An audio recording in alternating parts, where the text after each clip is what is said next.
ナウンスメントしてから始めます。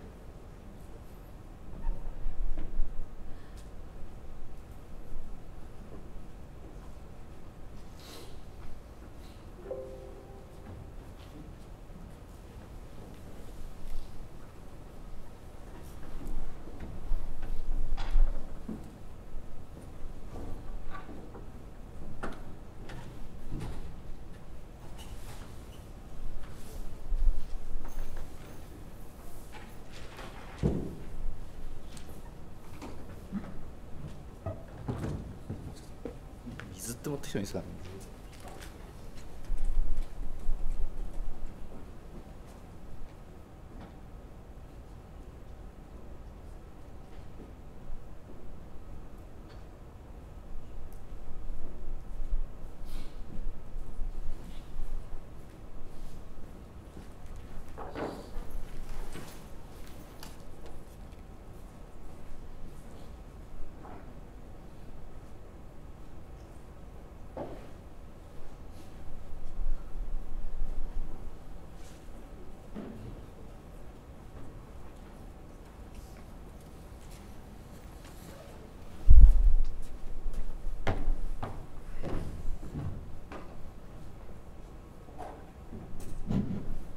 Good morning, everybody. Thank you for coming.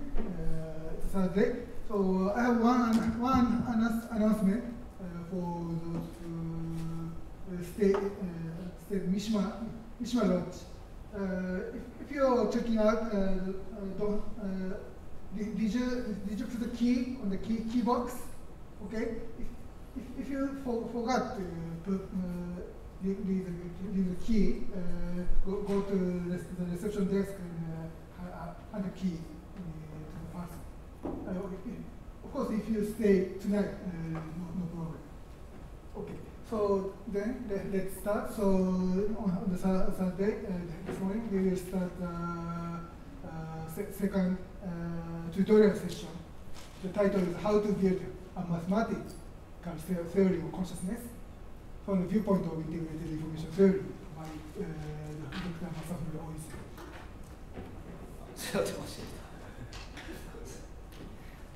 Thank you for the introduction.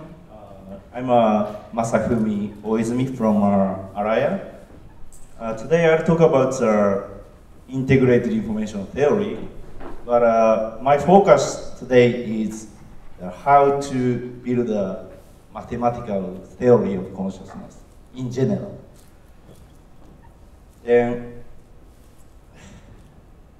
let's start. So there are many theories of consciousness.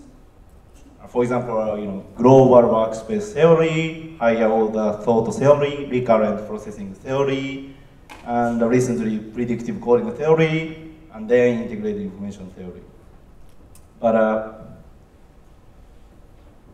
we, at least I, do not exactly know how these theories are different, or what kind of experiments would differentiate the predictions of the theories. So there are not much interaction between the theories.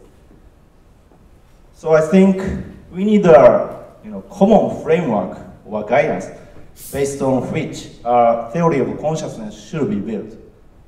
So this kind of framework will be useful for us to improve the existing theories or clarify their differences. So I believe this kind of framework will advance the sort of mutual understanding between the theories and advance the consciousness researches.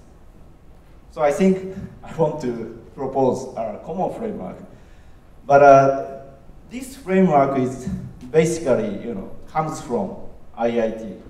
So I'll explain today IIT for introducing a common framework for the theory of consciousness. So what is IIT? This is just a brief history of integrated information theory, IIT. So IIT was proposed by Giulio Tononi in the University of Wisconsin, and it has been developed over a decade since the first publication in 2004. the first paper, first version of this theory is now called like IIT 1.0. And the next one, IIT 2.0. And then the latest one is called IIT 3.0. And I'm the first author of this paper. I used to be a postdoc in his lab, and I intensely discussed IIT with him, and I kind of fully understand what IIT tries to do. But just by reading these papers, probably people will not understand that real meaning or real intentions of the theory. So I try to convey this sort of real intention of the theory or essence of this theory. So in one sentence, IIT is an attempt to mathematically quantify the quantity, the level, and the quality of consciousness from the viewpoint of information. But this theory, of course, has not been established yet because it has been continuously developing. And the current stage is like a newborn baby.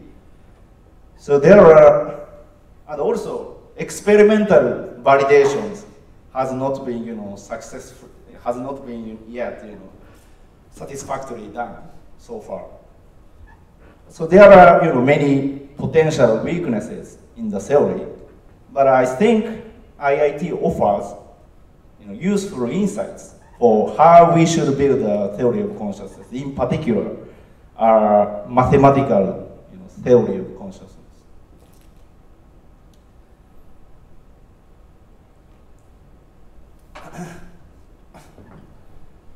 So the aims of this tutorial is the first of all, think together how we should develop a theory of consciousness.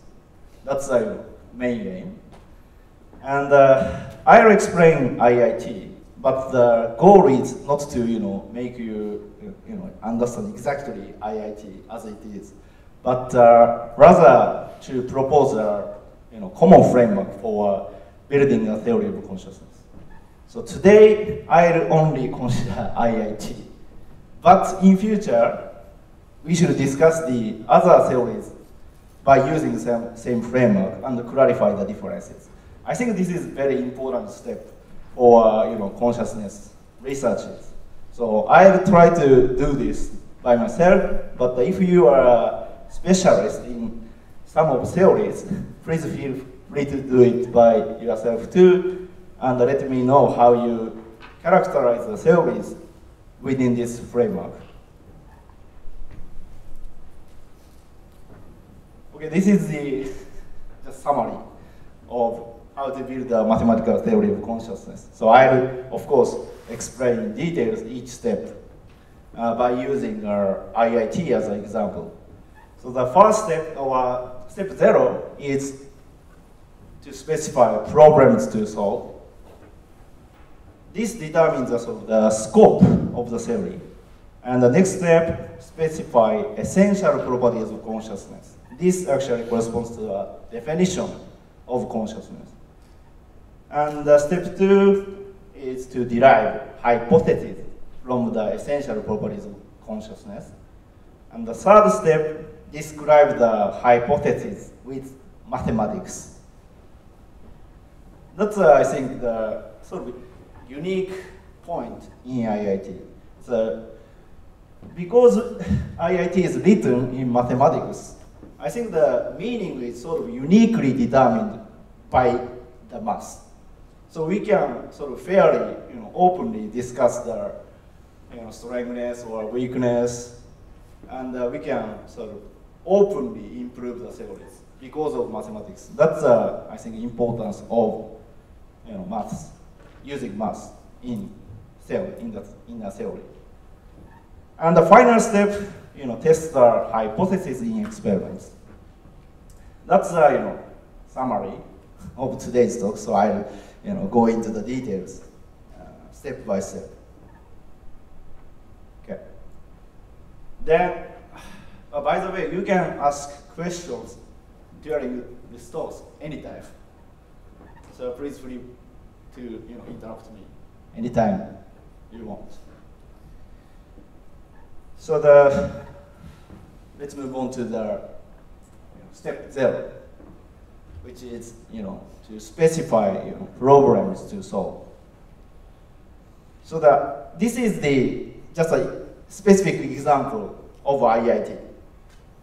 And the first problem is about quantity, level of consciousness. So what determines to what extent a system has consciousness? So specific questions will be like, why do we lose consciousness during dreamless sleep? Or other animals or even AI are conscious or not? And to what extent? That's our first problem IIT is trying to solve. The second problem is about quality or content of consciousness. What determines what kind of consciousness our system has? By the way, so I forgot to explain the meaning of system. System is anything, like it could be brain, and it could be PC, computer, or anything is the object for IIT. So IIT is really general theory. It's not just about human or consciousness or biological things. It can deal with some artificial systems as well. So the word system is very general word here. And the second problem is about quality or content of consciousness, so what determines what kind of consciousness our system has. For example, why do colors look the way they do and different from the way music sounds? Or is the redness of red I feel different from that other people feel, or something like this. So this is the second problem. And the third problem is sometimes missed if you just read the IIT papers, because I think this point has not been emphasized much. So the third problem is about places of consciousness. What determines where consciousness resides in the system? So where does consciousness reside in our brain, or how many consciousness exist in split brain? So these are the actually whole thing IIT tries to solve. In other words, IIT doesn't try to solve other things than these things. Okay. So this step determines the scope of the theory. So if you are interested in other problems in consciousness, IIT is not the one that tries to solve this. So you need to different theory for this. So by specifying the problems, we can sort of discuss the differences here, I think, between different theories. Sometimes I actually cannot understand what the theory tries to solve, or the scope, the exact scope of the theory. So I think that we should clearly describe the problems. And the important point here is that IIT does not try to directly solve so-called hard problem of consciousness. So the hard problem of consciousness is basically half problem consciousness starts from the brain. So by looking at the brain, we would never know why this brain generates this subjective experience. So we cannot go in this direction. So IIT's direction is sort of reversed. So IIT actually starts from the subjective experience itself. IIT starts by observing our own subjective experience and characterizing the essences or essential properties of our subjective experience. And then IIT, derives hypotheses that about the conditions where this kind of consciousness can be generated. That's the way of logic in IIT.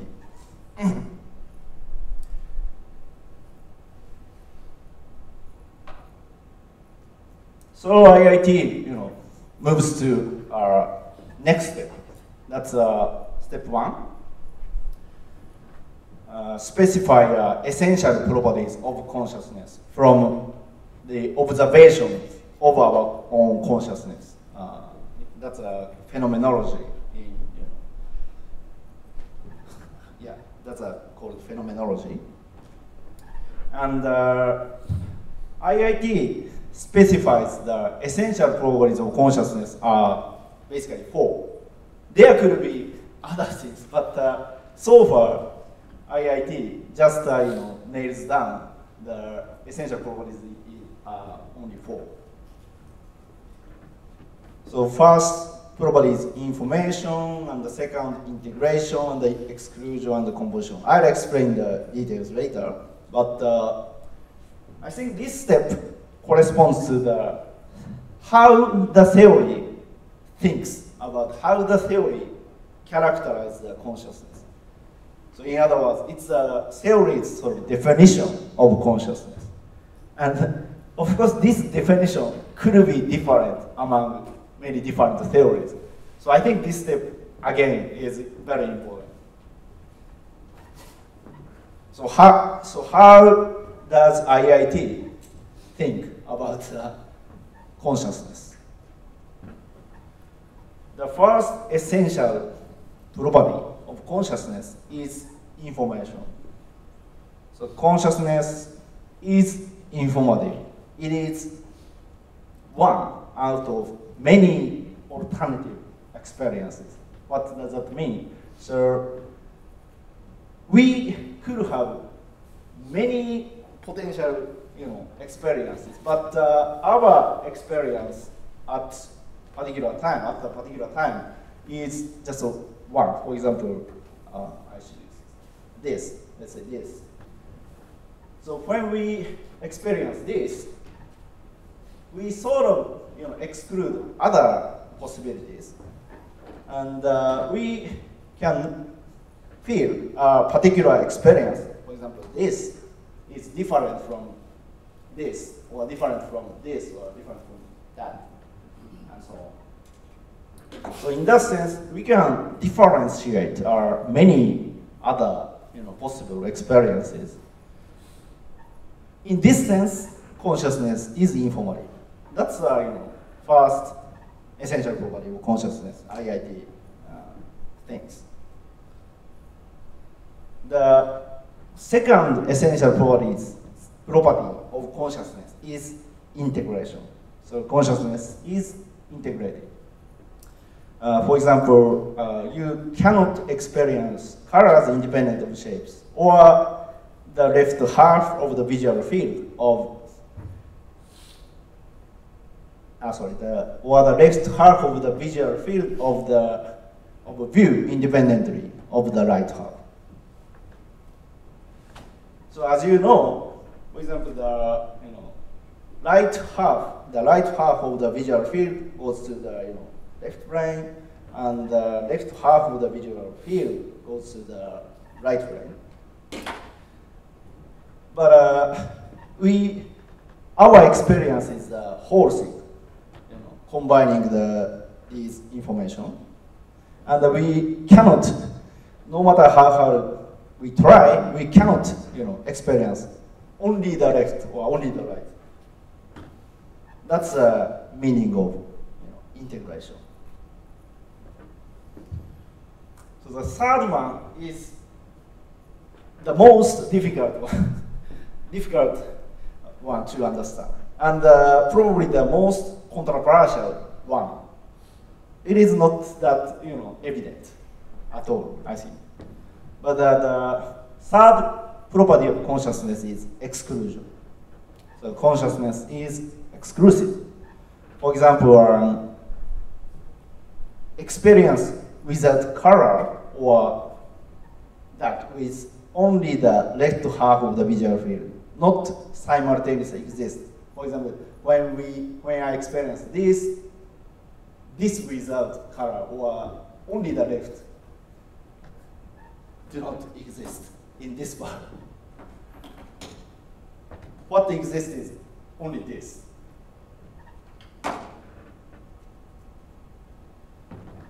So we believe that our brain, of course, generates this consciousness. But which means that this brain can generate, for example, this without color, potentially, right? In terms of the ability, right? If this can generate this can of course generate same experience with less content. For example, without color, or for example, without light color.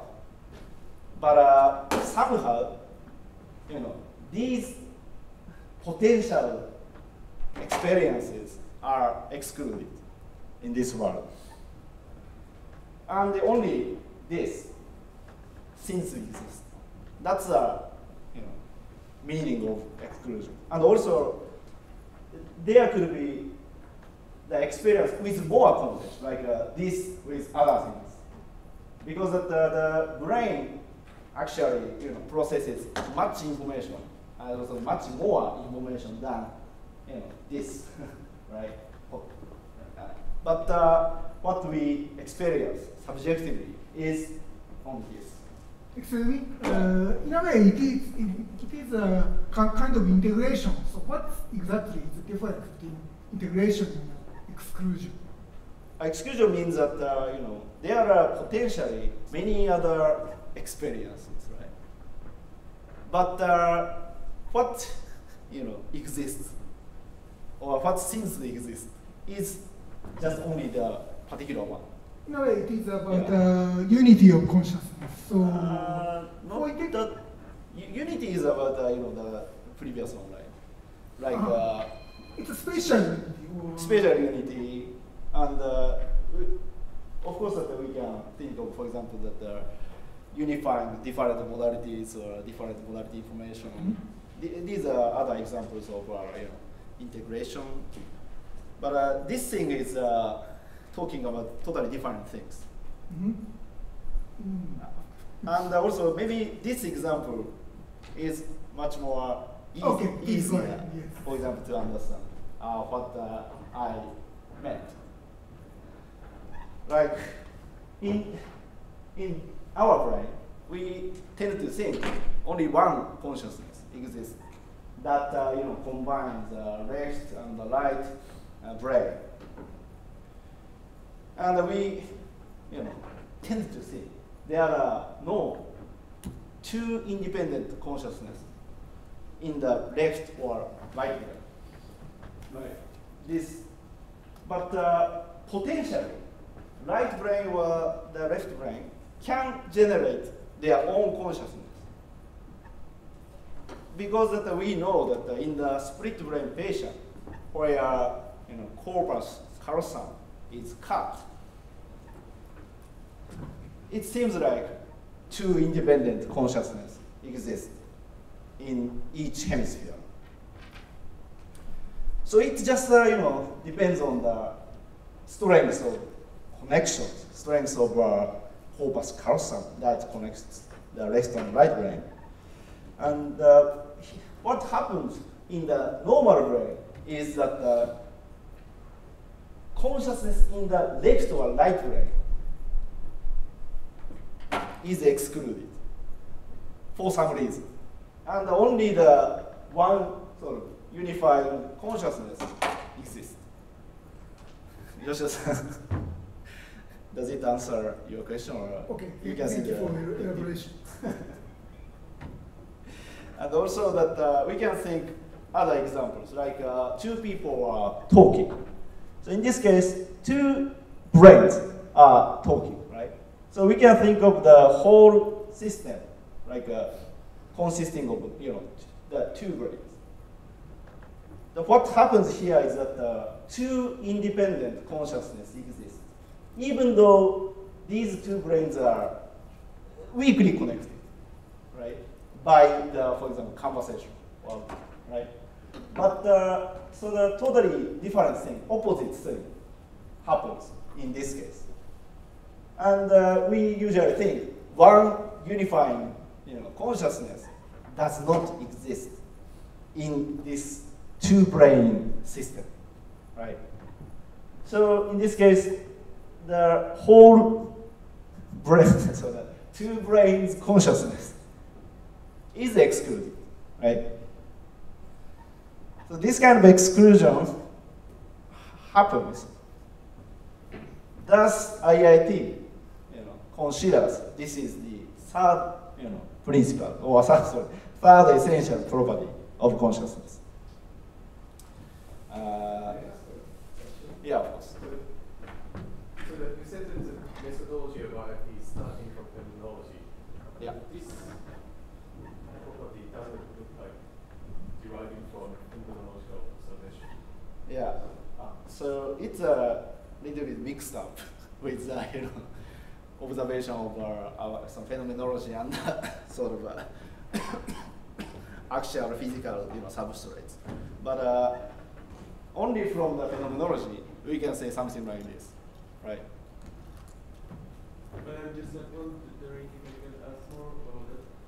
Whether the example that you just gave in the first slide, yeah, namely the one that is related with the phenomenology itself, not like this two brains or split brain example, is just the same level of the description in the sense that the one that is related to two brains, right? Because if I'm thinking about my own phenomenology, I of course cannot imagine the situation where I've got two brains, right, or split a brain and two separate stream of consciousness. But on the other hand, if I'm thinking about two distinct phenomenal qualities, that one is weaker than the other, for example, like the one got like integrated color and I don't know, shape, and the other not. I think it's possible. It's the thing that you observe, for example, in the context of the subliminal perception. Yeah. It's just not existing in one single moment, but it possibly could be generated. Yeah, it could be generated in the other moments, of course. But at a particular moment, it seems only one exists. That's a sort of observation. Okay, so it's about the single moment. Exactly, about a single moment, yeah.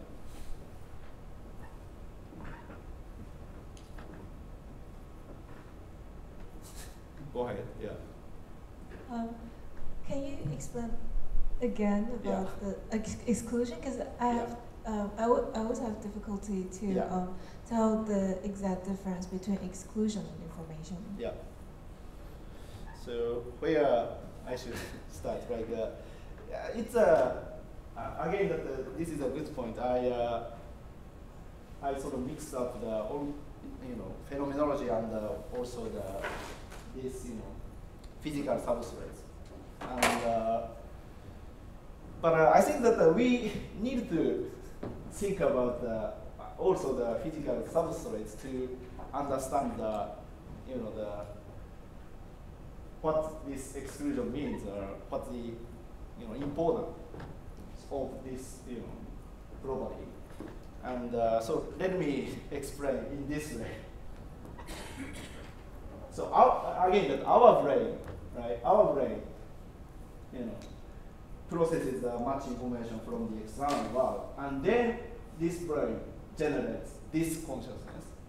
But this consciousness is sort of the subsets of information the brain is processing, right?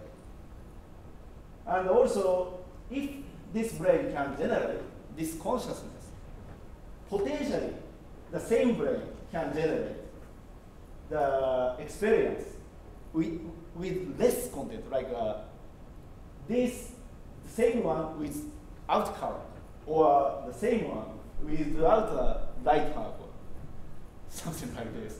Potentially, this brain can generate this. But at the single moment, at the particular moment, only this exists. And the other possibilities seem to be excluded. It's difficult to understand. Or the other example is like this. Right? Just to go back on this. Go back this. So it seems, on the contrary, it would be much more intuitive to say that instead of having just one single experience, we have the sum of all the other experiences. That is, I have at the same time the right half, the left half, without color, with color, whatever. All these happen at the same time. And this is what makes it the experience, the global experience that I have. So I don't see why you would even have to consider to exclude these, because they are components of the main experience. You don't need to exclude them. Yeah, it's the other direction to go, maybe. I think it's about compositionality. Probably, I think it could be related to compositionality. But, so I think that what you are saying that, for example, in this case, you want to think, like, simultaneously, this one consciousness exists as well as, two independent consciousness exist in the left and right brain. That's what you want to assume. What would you want to say independent? Use your microphone. Use your microphone. What I'm talking about is two dependent consciousnesses make one united consciousness. I'm not saying they are independent. They are dependent. Dependent may be not the appropriate words, but what I meant here is that is there subjective entity? Is there entity that can subjectively perceive, for example, the visual things or many other external stimuli? For example, the left brain can subjectively perceive only the experience, in here, generated in here. Do you think so? Like,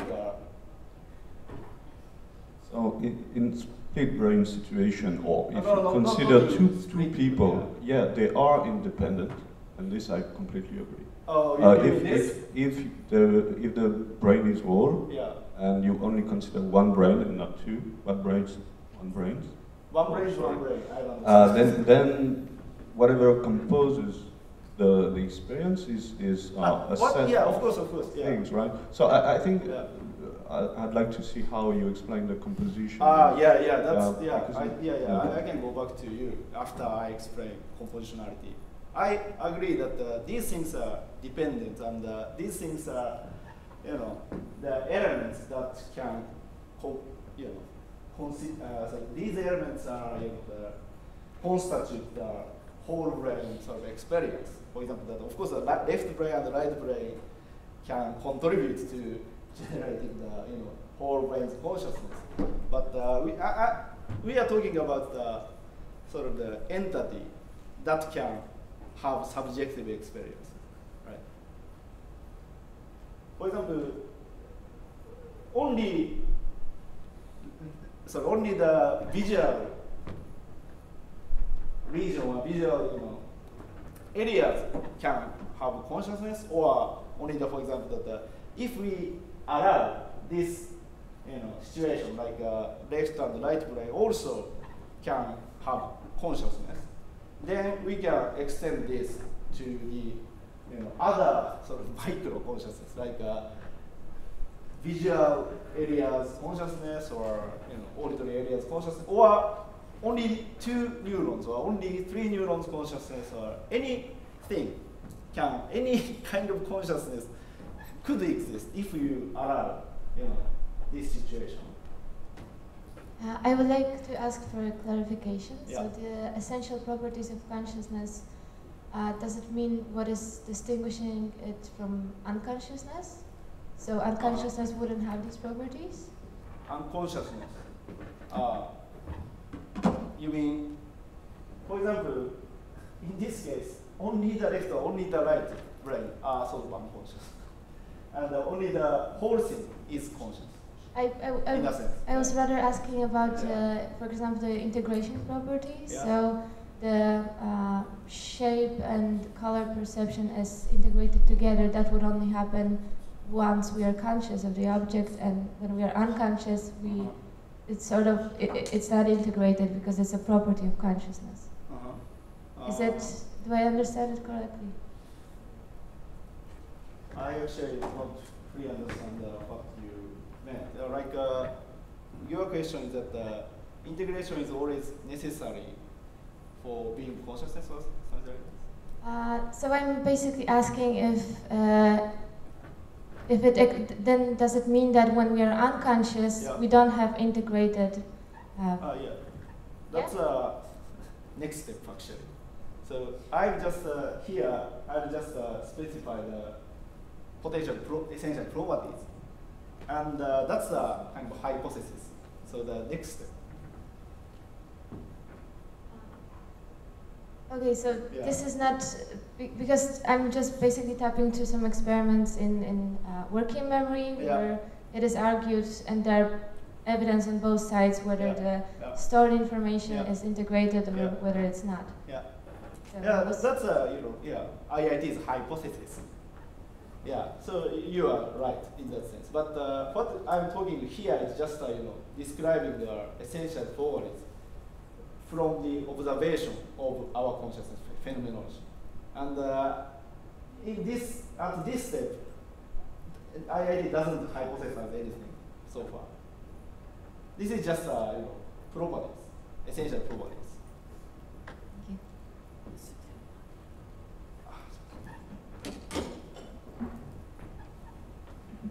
Can I ask something? Yes.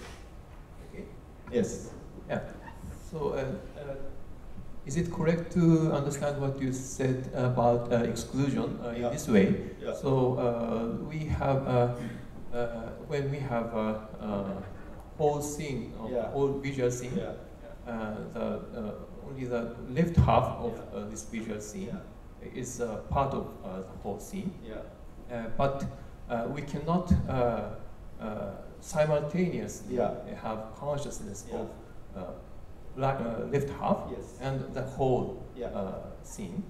So, of course, the left half is a part of the scene, but it is not possible that we have two consciousnesses at the same time. Exactly. That's what exclusion means.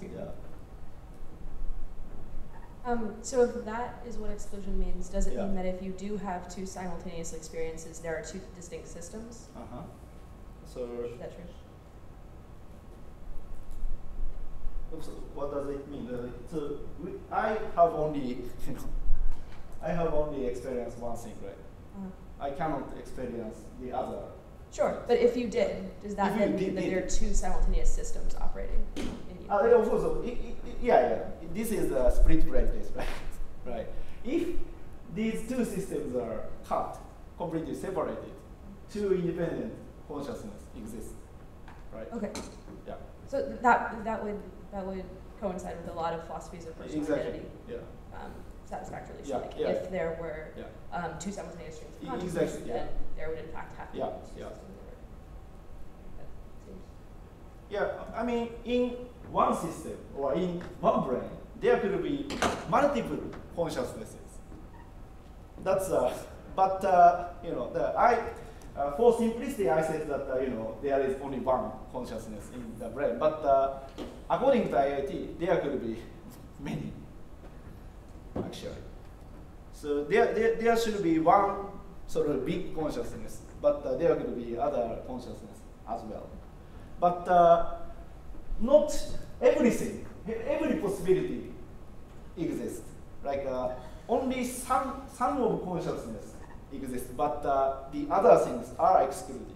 That's the point of this principal property. So maybe I should move on to the next one. So this is the final one. So the fourth essential property of consciousness is composition. So consciousness is structural. So for example, within one experience, one can distinguish a book, a blue color, or blue book on the left side, a blue book on the left, and so on. So in IIT, these things are called sort of concepts, and there are combination of concepts as like a blue book on the left, or so on. And there is sort of structure in our experience. So maybe this relates to the previous question, or no? Because for example, left visual field, of course, the constitute of our consciousness. It's one element, of course. That's what you mean? You just need one either composition or exclusion, but basically I don't see why if you use them this way they are useful at all. So maybe it's better to see what else you could tell about this. Okay. I don't see the point here. You don't see the point here. Okay. So maybe that, let me explain this in this way. For example, this is sort of an example, consciousness without compositionality or without structures. So in this case, that these things these four things are actually different, but we cannot see like a relationship of similarity between any two, like this and that are more similar, or this and that are more different than this and that, or something like this. So without structures, basically all experiences are equal. Information, you were saying the first is information. Yeah. So because you have access to the information, it's enough. Yeah. You don't need this to talk about this composition anymore, because the information tells you that the experience is different from another. Yeah. You really don't need the composition. Mm. Yeah, information is talking about sort of we can differentiate many experiences, right? And also, but this doesn't talk about the similarity between experiences. Right. So I introducing where the compositionality relates to how similar two experiences are, or how dissimilar two experiences are. For example, that we again can differentiate all of four pictures, of course, but you can see that, for example, this and that are probably similar. More similar than, for example, this and that, because there is a sort of mountain and trees. So if experience is a structure, there is a relationship of similarity between different experiences. That's about compositionality of experiences. So okay, so that's step one. So in step 1, from the observation of our consciousness, IIT specifies the 4 essential properties of consciousness, which are information, integration, and exclusion, and composition. By the way, so the composition relates to also quality of consciousness. So information itself doesn't talk about the quality. And with this composition property, IIT sort of characterizes the quality of consciousness. But anyway, so these 4 things are essential properties of consciousness, IIT thinks. So there could be other possibilities. And other theories could think, different things are essential properties, or exclusion is not right, or so on. But the important point here is that please, clarify the definition. So this again corresponds to the sort of definition of consciousness, the theory's definition of consciousness. So IIT thinks these are the consciousness. These characterize consciousness. And then next step is that deriving the hypothesis from the essential properties of consciousness. So this answers the question from you. So from these essential properties of consciousness, these are the hypotheses. First one is that, for example, for consciousness, being generated, a system must generate information, and also a system must integrate information. And to realize this exclusion property, only a system having locally maximal integrated information can generate consciousness. I will explain the meaning later. And also about the quality of consciousness. So informational structure of a system corresponds to the quality of consciousness. These are just hypotheses. So these hypotheses need to be tested. But we basically do not test these essential properties themselves. Can I ask one clarification question? I think I am going back to one earlier question about unconsciousness. Okay. So I wonder whether it's part of your claim that unconscious cognitive processes do not have those properties. Because if you think about, we can think about unconscious processes conveying some information. We can think about unconscious processes integrating information. We can think about unconscious processing can have exclusion kind of structure. So is that your claim that no unconscious process does not have these things? Okay. That's true. Yeah. So if you prove that, for example, that the unconscious system actually generates information and integrated information, then this is proof that IIT is wrong. IIT is seriously wrong. So we need to test these hypotheses in experiments. Please. So actually now composition makes sense with the fact that it characterizes the quality. I think this is fine. This is fine. Yeah. But here, I'd like to understand where the hypotheses come from, especially the third. Yeah, especially the third one.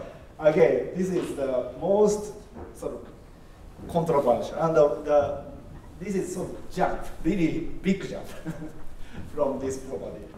And because of why only the maximal one exists, there is of course no explanation. And actually, I don't know how Giulio Tononi, for example, come up with this idea. But the important thing here is that we need some explanation. We need some theory to realize this kind of exclusion principle. And this is maybe one way to explain the, for example, split brain cases or so on and so on. So, yeah, this is again just a hypothesis, and probably this is the most really difficult one, and also the most interesting one for me. May I ask a basic question? Yeah. So in the history of IIT Yeah. from 2004, Yeah. are there any were there any updates on this part? I mean, the About what part? Which part? essential properties. Essential properties. Yeah. I think that there probably exclusion was not discussed in the first version. As far as I remember. Do you remember that? Actually, I don't remember. So, maybe, but IIT 3.0, it clearly describes this is one of essential properties. Now, sorry, maybe it was there already, but IIT 3.0 actually clarifies this kind of framework. Like, let's start from phenomenology and derive a hypothesis and so on and so on. So this is the framework I'm going to explain today is first clarified in IIT 3.0 as far as I know. Thank you. But the essential things were probably already there in the first version. And also the update is about mathematical quantification of information, integrated information, and so on. That's definitely update from IIT 1.0 to IIT 3.0. Can I ask another question? Yeah. So those four hypotheses capture, consciousness in a general way. I wonder if you think about sensory experiences, there can be different kinds of sensory experiences, perceptual perceptions, imaginings, or episodic memories, which. So there are differences in terms of quality. Exactly. So do you think that the theory captured, if we want to capture the differences among different kinds of, so it has to come in the fourth one. Yeah. Okay, so different informational structures. Exactly. Yeah.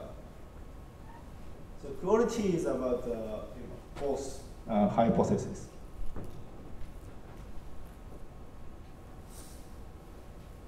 One more question. Yeah. What is one system? How do you say that this is one system? This is very good question. So we determine what is a system or what is a conscious system from based on theoretical prediction. Like as it claims, only a system having locally maximal integrated information can generate consciousness. So this is the only system that can generate consciousness. So let's think about the whole loop, for example. So we calculate integrated information in this loop. So I can calculate integrated information considering all of us, and also we can calculate here, only here, or we can calculate this and that, and all possibilities need to be considered. And then only the locally maximal one exists as a conscious entity. And we can say this is the system. This is the system. And by the way, here, a system can be conscious or unconscious. Anything can be a system. But my point here is that in IIT, we consider all of possible systems, all combinations of systems or something. Does it make sense? Maybe I can explain this in later slides as well. But anyway, so as you can see, or as there are many questions in here, these hypotheses are not, of course, clarified with only these sentences. So we need, I think, mathematics here. Okay? So for example, what is information? Or what is integrated information? Or what is, locally maximal, by the integration information is sometimes called phi. And what is locally maximal phi? Or what is informational structure? These things are very ambiguous and are very not well defined, even only by these words or sentences. So to avoid ambiguity, we need to describe them by mathematics, by using math. That's the third step. And we can discuss the meaning or if there is a flaw or weakness, we can fairly and openly discuss based on math. That's, I think, the importance of mathematics here.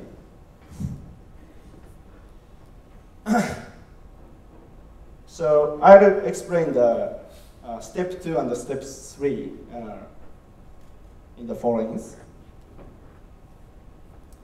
So there again, that the first essential property is information. So consciousness is informative, and from this essential property, the first hypothesis is derived. For generating consciousness, a system must generate information. That's a very simple one. So let's consider this example, like a photodiode example. Like here we consider just a single photodiode, and this single photodiode can differentiate light off and on. So, but if we present for example, the blue color or blue light or green light to this photodiode cannot discriminate like blue or green. These are categorized as on, just right on. Right? So in this case, in this sense, that this photodiode, of course, generates just a little bit of information, but of course not much. And in contrast, that our brain can differentiate many other things, like not only for colors, but these textures, and also these things are all look different for us. So in this sense, our brain generates much more information than just a single photodiode. That's a very big difference between us and a single photodiode. So this means that if a single photodiode can generate a really small consciousness, it is totally different from our consciousness. So the next one is that integration. So the essential property is again that the consciousness is integrated. So here our hypothesis is that the system must integrate information. So the question here is that can digital camera be conscious of what it sees? So I said that the single photodiode can potentially generate a really tiny information, but if you accumulate much more photodiodes, as in digital camera, like 1 million photodiodes, then we can think that it can generate really huge amount of information. So we can arbitrarily increase the amount of information if you add more. But what's the difference between digital camera and the brain? And of course, that the answer is that in the digital camera, these information are not integrated because there is no connections between the photodiodes. So these photodiodes independently process information. And these tiny amount of information only exists in each photodiode, and these tiny information are not accumulated in the digital camera, in this digital camera.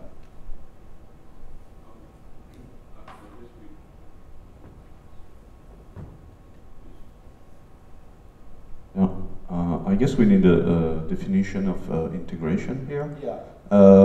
So if you look at neurons, they work independently, right, at first. And then because of further connections, let's say they integrate somewhere, though we need to define integration. Exactly, yeah. So here you take a picture with your digital camera and all the photodiodes are independent. Yeah. But the resulting file that you get from taking a photo is integrated, right? Mm-hmm. So you have a file that puts all the information together.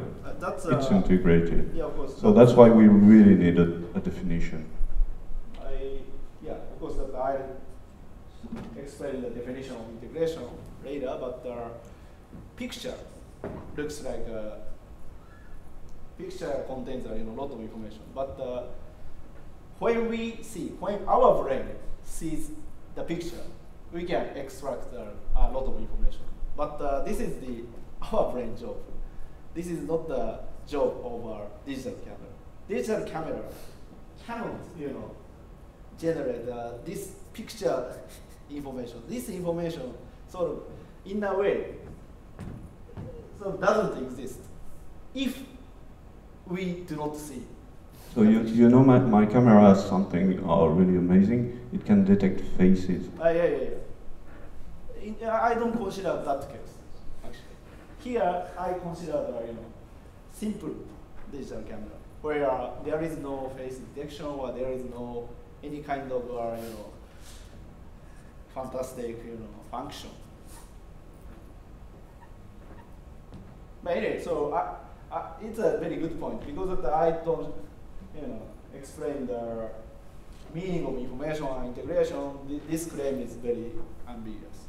But anyway, so there is a clear, again, the essential difference here is that in the digital camera, there is no integration, but in the brain, there is integration. So that's a huge difference, and that differentiates whether the system is conscious or not. And also that the IIT's hypothesis here is that integrated information, that's the amount of information integrated in the system, corresponds to the quantity or level of consciousness. So let me explain just a little bit about the mathematics. Actually, that my slides today do not contain much of mathematics, but this is probably the only one that contains mathematics. Or two slides from here probably contain mathematics. That's the only ones. And so how we should quantify information? So first, let me explain the usual conventional sort of quantification of information. So when we think of information in the brain, we sometimes consider the information between external stimuli and neural responses. So neuroscience actually deals with this information mainly. And for example, that this information, like how much information about the stimuli are there in the brain, can be answered by quantifying the mutual information between stimuli and the neural responses. So the mutual information is quantifies that how much uncertainty of stimuli are reduced by, for example, observing neural responses. So if we can, let's say that decode the stimuli from neural responses, we say this is this has a lot of information about the stimuli. So this amount can be quantified, so-called mutual information. But this mutual information is only for some external observer. And for example, we call it extrinsic information. Actually, if we quantify information in this way, a digital camera has as much information as us, right? If we arbitrarily increase the number of photodiodes in digital camera, for example. Because the mutual information between the response in digital camera and the stimuli are also very huge, right? So this extrinsic information is basically irrelevant to consciousness or subjective experiences. So we need to quantify information in a different way. So which is called intrinsic information. So IIT tries to quantify our information for a system itself. The information relevant to consciousness must be observer-independent intrinsic property of the system. And this kind of notion of information is called intrinsic information. So here again, that we do not quantify the information mutual between the neural responses and the external stimuli. We only look at the neural responses or the system, only the system we are looking at, like this. This is, by the way, that some neural networks, and these circles just are cells, neurons, and these black and white represent that whether this is firing or silent. And then, given this, given this state at time t, the state of the system at time t, what we want to ask, what we ask here is that what's the potential past state? What's the likely past state based on this, and based on the present state, and based on the connections between neurons?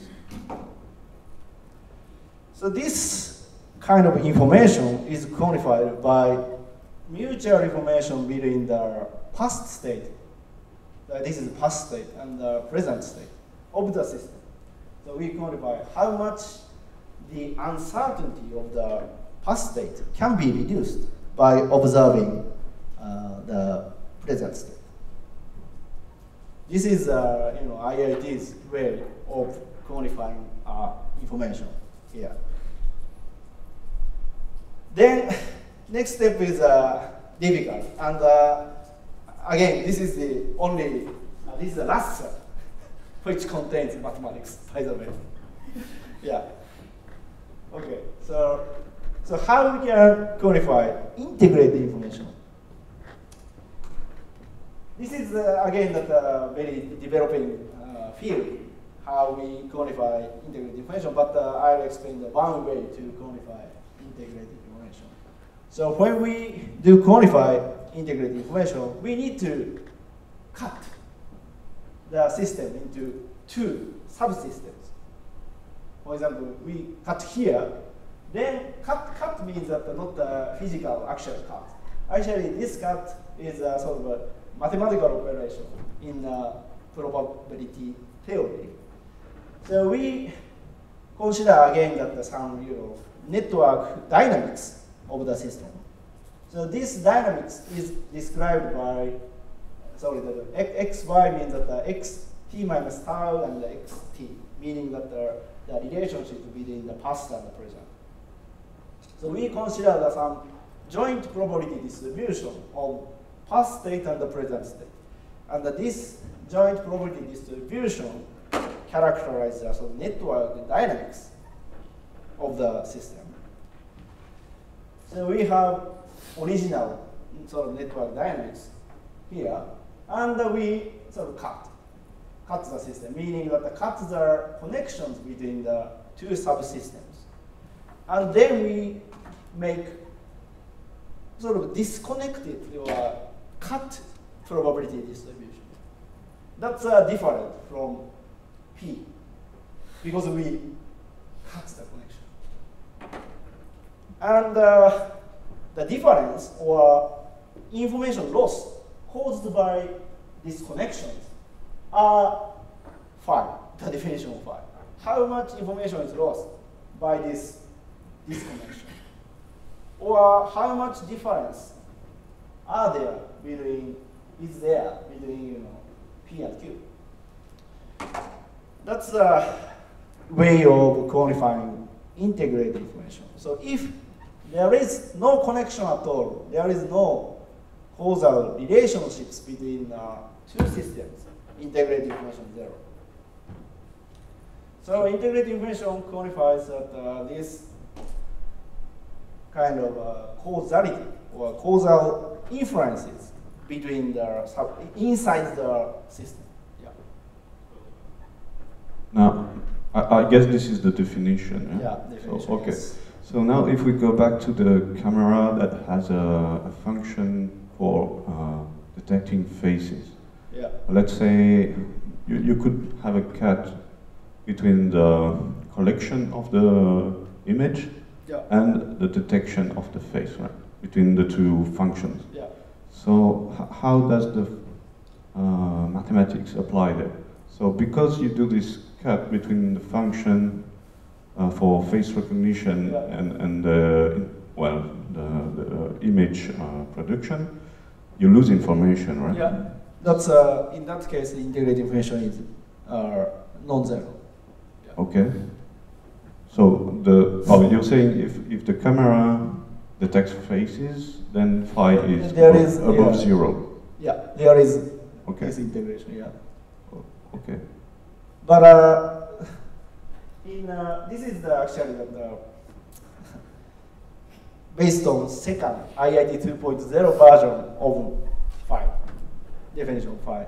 But in IIT 3.0, we also introduced another definition of phi, so which I don't explain in details. But in that case, the information is quantified in 2 ways, like how much information in the future and in the past. In the both directions, we quantify information. And then, if there is no information in one side, or in the past or in the future, we say this is no information. So there has to be information in both sides. If you require this condition, for example, that the purely feed-forward network cannot generate information or cannot generate integrated information, for example. Actually, in the system where you need tracking, usually you use the past detections in order to predict the position for the next position of the object. So you use past information in order to avoid false detections, and then that would count again as a positive phi, right?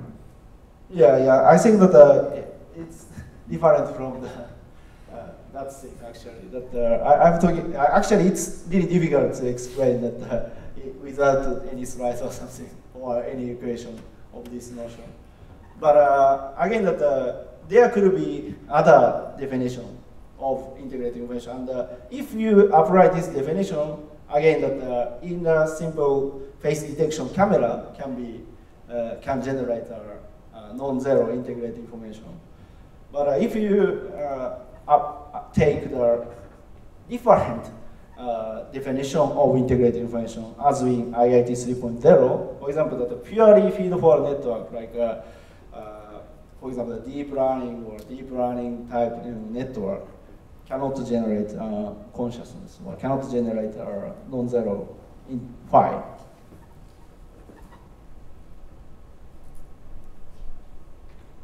But anyway, so for here, my point here is that today's aim of this tutorial is not to exactly explain the details of IIT. I just my intention here is that to convey the framework, convey the theoretical general framework for building the theory of consciousness. So this is just an example. So this could be, of course, long, and this thing need to be tested in the future experiments.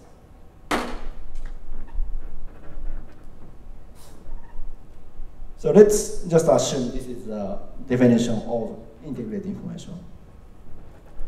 So if you take this definition, for example, that in a simple digital camera where there is no connection between photodiodes,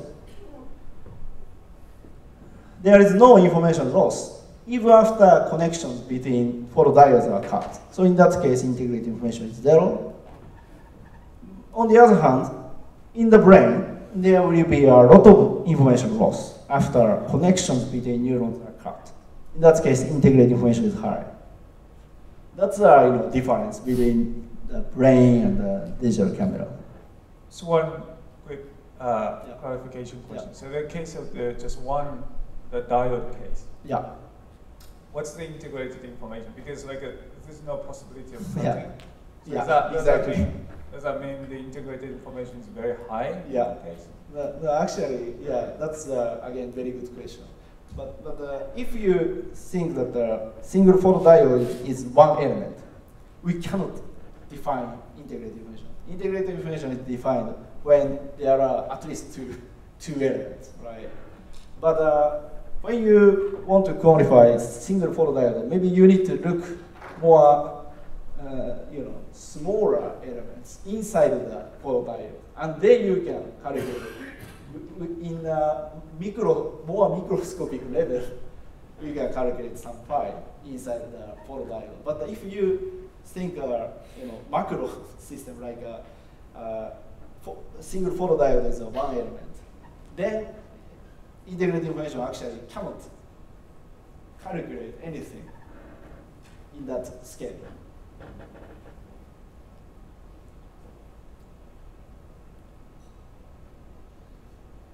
Okay. In a way, a system assume it is composed of at least more than two. More than one. Yeah.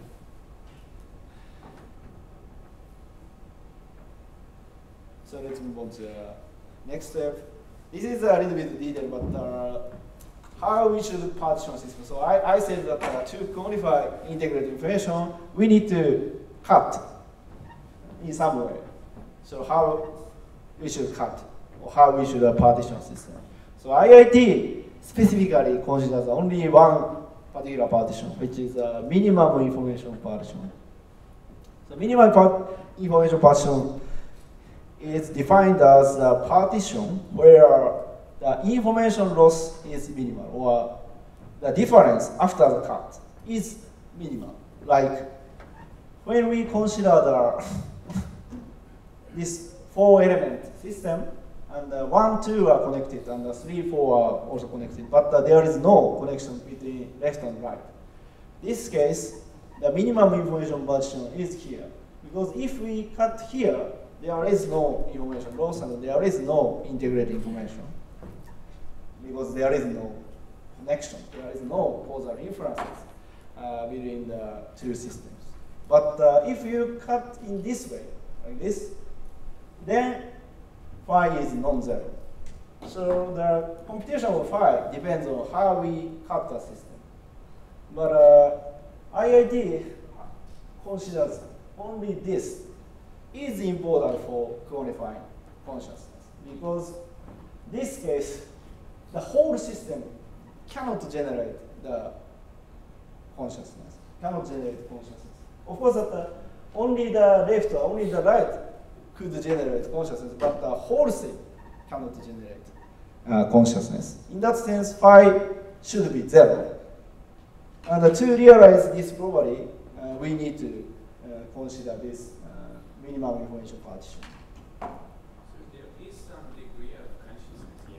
Yeah. So you cannot say that it is not conscious at all. phi is 0. Yeah. Something like that. Yeah. So the Why should be something not 0? Because there are some connections that you cut them, you lose information. Yeah. So why is it phi is equal to 0? You mean in this I case? expected it to be smaller than the phi of the, I don't know, some other system that is more connected. You mean in this case? Even this case? Yeah. I mean, as I said that the subsystems can generate consciousness, but the whole thing cannot generate consciousness, right? As a whole. So why is it 0? Why is it 0? Because of there is no connection. We can separate two systems, like me and you. We can separate me and you without any loss of. Based on your definition, phi is 0. I understand that. Yeah. But I mean that the definition should be something that leads to some value for this system, not just 0. Why? Because there is some degree of connection. Yeah, of course. Again, the important thing here is that IIT computes the phi in the whole system, and also IIT computes phi in each subsystem, and then attribute some positive value in each subsystem. Okay. So in this case, phi is non-zero here and here, and the two systems exist, or two conscious systems exist. That's IIT's answer for analyzing this system.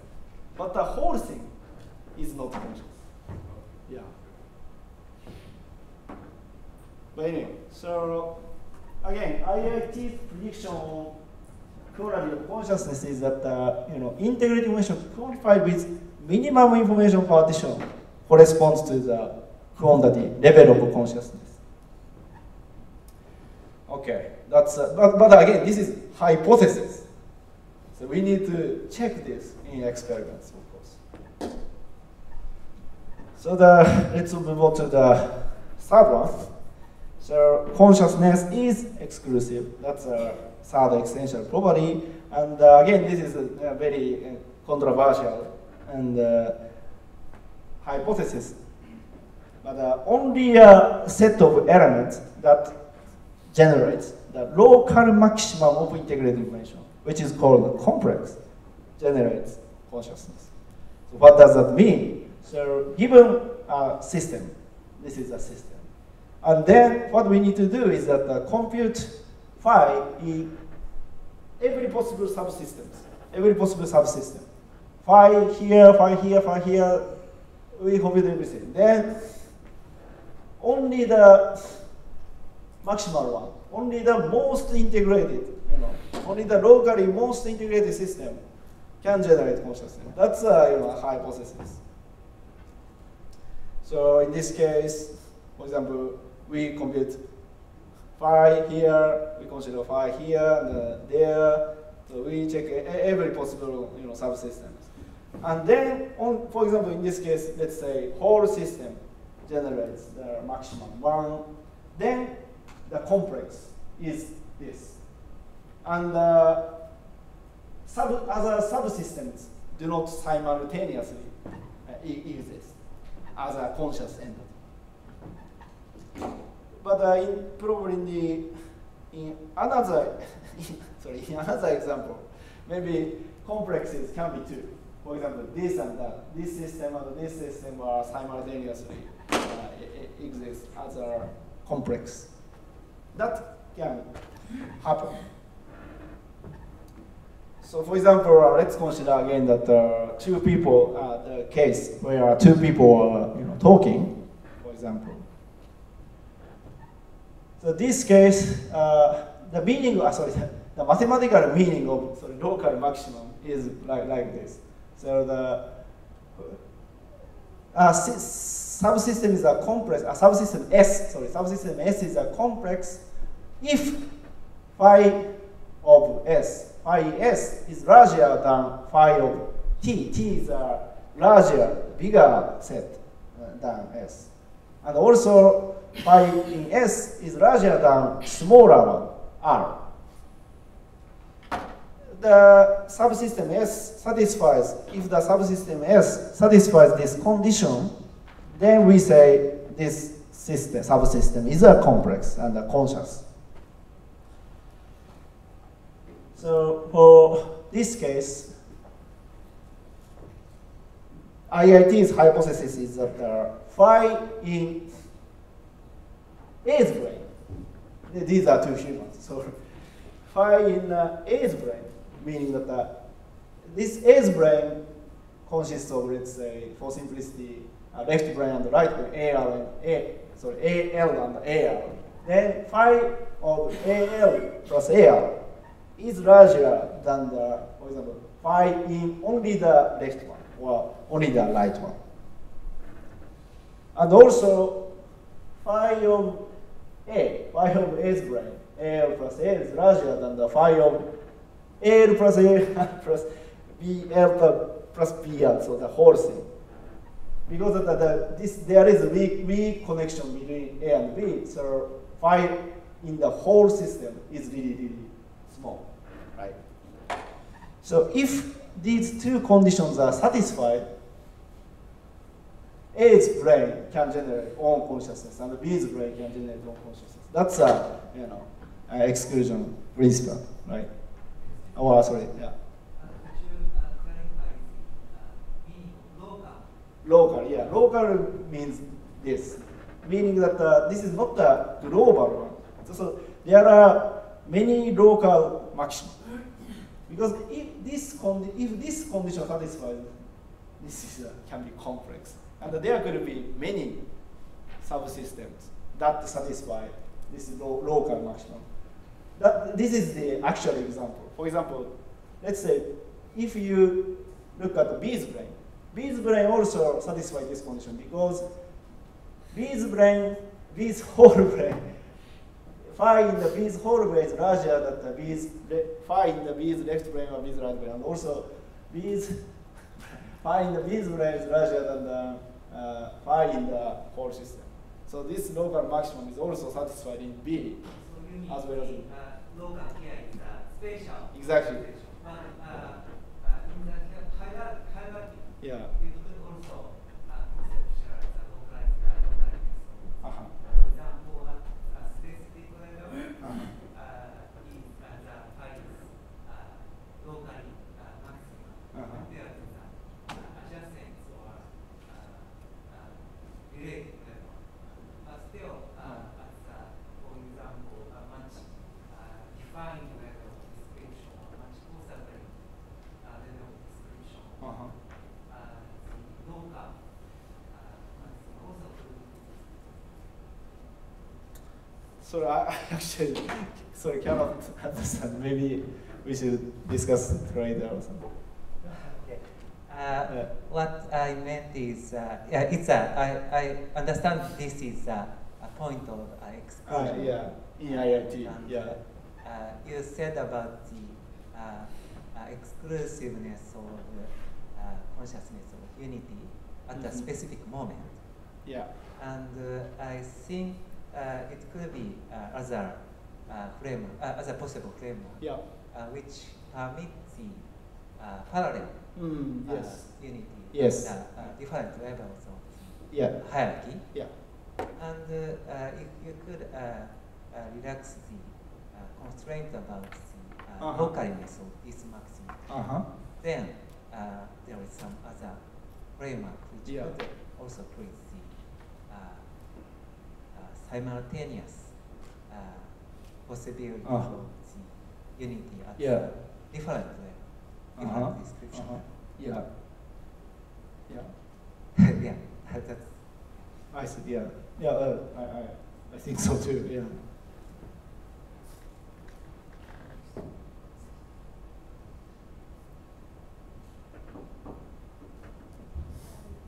I'm not familiar with IIT, and I have a very naive question. Yeah. And after the whole brain reconnect all the network and calculate the new phi, is it still possible for the consciousness to access the sub networks? Consciousness access to some network. What does it mean? Because the whole system is quite bottom up for me for now. And it seems like that when you see one thing, For example, if you have half of the vision you are has talking colors. about the whole brain in A or B. Yeah, if you had two different inputs for different regions, left and right, and then you integrate it to one consciousness, can people still feel, sometimes if they want to switch, can they switch between two kind of consciousness, A and B? Even when Can you do this? I don't understand. Assumption here is that you cannot do this, like you cannot conscious of only left or only right. Only one consciousness. Because I was like hearing the word simultaneously, so I was thinking that at one point you only have one consciousness. But for example, if you have two different views, one for left eye and one for right eye, you can't see two objects at the same time, but you can switch between them. That's at the, again there could be other experiences at the different moments, but at the particular moment there is only one. Right. So you think the conscience can't access the integrated information? Oh. They are already integrated. They are already integrated. I'm sorry, cannot understand. In your model, is there any thoughts about the top-down, top to bottom access? Any assumption or model? There is no assumption here, right? Top down or anything. So we consider a really general system, general network. And then what we do in IIT's framework is just compute that integrate information, and then search for the local maximum, and where the IIT assumes that the consciousness exists. Thank you. Sorry, I cannot get your point probably. Yeah, maybe we can discuss it later. Yeah.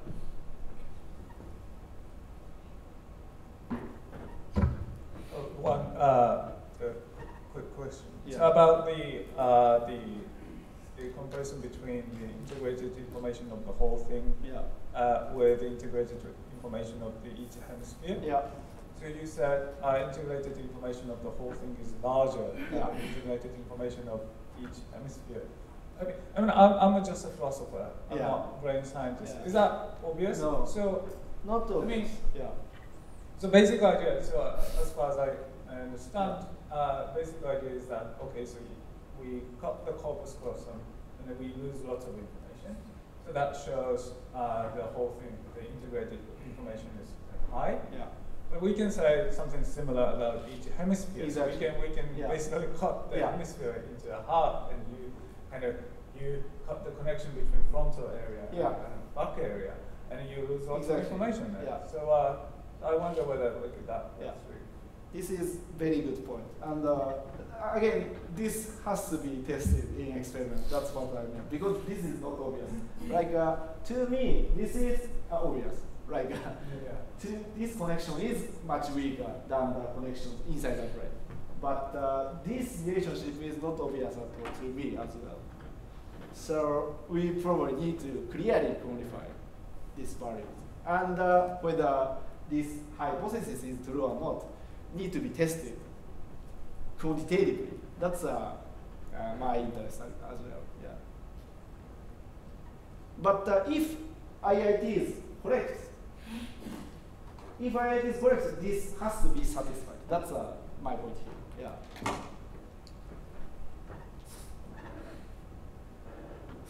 But I have, by the way, 25 slides, and I have only 30 minutes. I just want to make a comment. I thought the what you are introducing here is compatible with the bottom-up and top-down question, because theoretically speaking, you can build in some information, and the information can have top-down influence. I think theoretically speaking, if it's like an information integration idea, then some information can have top-down influence, other information can have bottom-up. So it's not necessarily contradictory to that sort of distinction.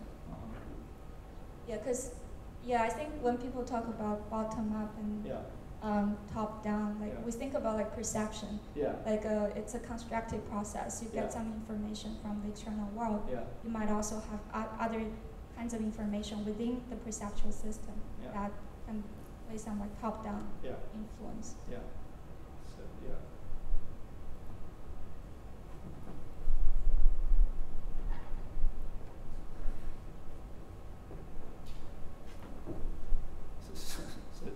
Let me move on to the next slide. So, as I said, that in the normal brain, if IIT is right, the whole brain can generate much higher phi than the left or right brain. But in split brain cases, the relationship is opposite. Like left brain and right brain can generate more phi than the whole brain. And also in the normal conversation case, that the phi in each person is larger than the phi in the whole system. So in this case, two independent consciousness exist. But if IIT is right, if there's much interactions, much influences between two brains, there should be one consciousness. There should be one unifying consciousness, and each independent consciousness will disappear. That's IIT's prediction, even for this case. Okay. So that's third property, and let's move on to the final one. Okay. So you say about maximal integration. So whether the level of integration is measured by information, loss of information. So, but if consciousness is a maximal integration of information, then it means that consciousness is a system with low security system, right? Low security. So if what I mean by a security system is if some accidents happen, then the system should do something to stop information, loss of information. That's, I think, very interesting point. So large phi means that if you cut or if you damage a system, we lose a lot of information. This may not be suitable, right? As you said. So I think this relationship between the sort of robustness and high phi is maybe interesting topic, but we don't know much about this. But a very good point, I think. Yeah.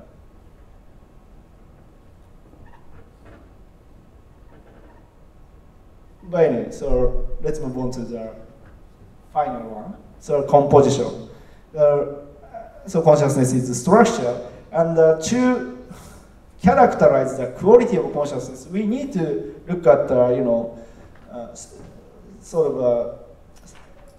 aspects, many aspects of our experience, of our single experience, like blue and red and blue book. So we need to look into the part of the experience. So to quantify this kind of thing, we characterize the sort of the causal relationship inside the system from the bottom-up manner. So I don't have time to explain the whole details of this thing. So please refer to this paper if you are interested. So when we deal with 3 neuron or 3-unit system, what we do here is that we ask for what A does for the future in the system, what A does in the past of the system. So what's the information that A brings in the system? Only A. And also we do what does B do for the system, and what does C do for the system, and also what does AB do for a system, and what does AC, BC, and ABC is a whole system. And we characterize that the potential cause and the potential effect of A, of B, C, and from bottom-up manner, and then we can quantify the sort of probability distributions of the whole system like this, from A to ABC. Of course, you cannot understand the meaning of this exactly, but this is called informational structure.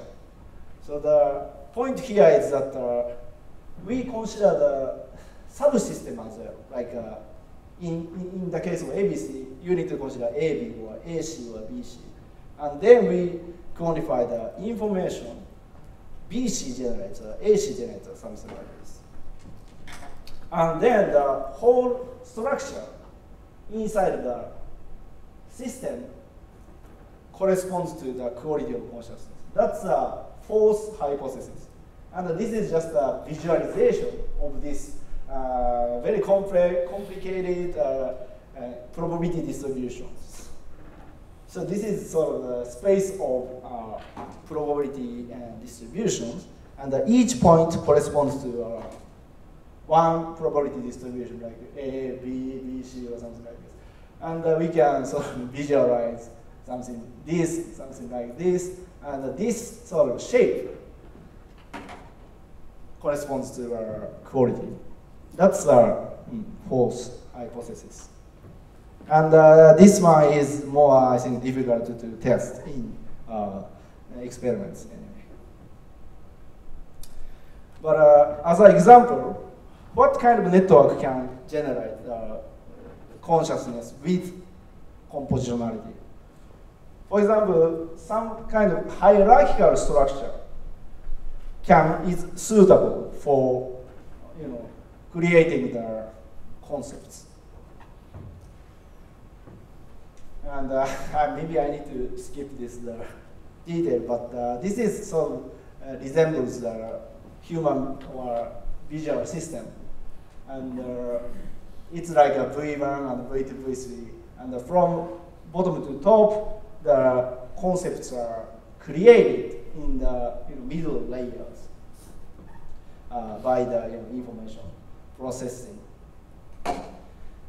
For example, that left segment, or this is really just a toy model, so this is far from the actual one, but here in simulation we sort of created concepts of a left segment, or not dot segment, or left on, and this kind of concepts can be created in this hierarchical structure, but if there's no hierarchical structure like this, for example, this network is really stupid, but what it does is that if, by the way, this is 0-1 binary unit network, and these three neurons are inputs to this V2A neuron. And what V2A neuron is supposed to do is that discriminate 000. If only 000 input comes from the bottom, then it fires, for example. Then we prepare for example, eight neurons. Then this network potentially, this network can differentiate eight binary inputs by using 8 units in this case. And from the outside point of view, maybe this hierarchical structure network and this simple one-layer network do the same job from the outside point of view. But inside, there are concepts in this network, but there are no concepts, meaning that all inputs are equally sort of processed. Okay, so this is the end of the IIT part. So here is a summary of IIT. So IIT first specifies the essential properties of consciousness from phenomenology, observation of our own consciousness. And IIT specifies these essential properties are information, integration, exclusion, and composition. And these are all. And then, from the essential properties, IIT hypothesizes the following about quantity and the quality of consciousness. So from phenomenology to the physical substrates, that's a way to go. And then, hypotheses are like this. A system must generate information, must integrate information, and only a system having locally maximum phi generate consciousness, and the information structure of a system corresponds to the quality of consciousness. So the important message here is that information is essential. Information is a key. And how information is generated by physical elements or mechanical system does not matter for consciousness. So any kind of system can generate consciousness if it generates information and integrates information. That's a point of IIT. And IIT, in that sense, is very general theory. But here is a kind of huge jump, because IIT starts from our human consciousness, but IIT somehow generalized this to the everything. But yeah, I'll go back to this point in the later slides again. So here I explained about how to build a theory of consciousness. But the important step is, of course, test the hypothesis in experiments. If the experiments refute the predictions of IIT, we need to give up IIT, or we need to definitely improve some theoretical predictions, theoretical sort of assumptions, or anything to explain correctly the theoretical, the experiments. So this is very, of course, important step. So we need to again clarify some testable predictions based on our theory. That's the third step. So examples of testable predictions in experiments are like this. So about level of consciousness, integrated information should decrease during a dreamless sleep or during anesthesia, meaning during loss of consciousness. And also about quality of consciousness, subjective closeness between experiences should be isomorphic to closeness between information structures. And also the third one is about the places of consciousness. For example, this is very specific prediction, but for example, when consciousness is split brain patients, integrated information in the whole brain is larger than that in only the left or right brain, or something like this. These are the hypotheses that specifically need to be tested in experiments.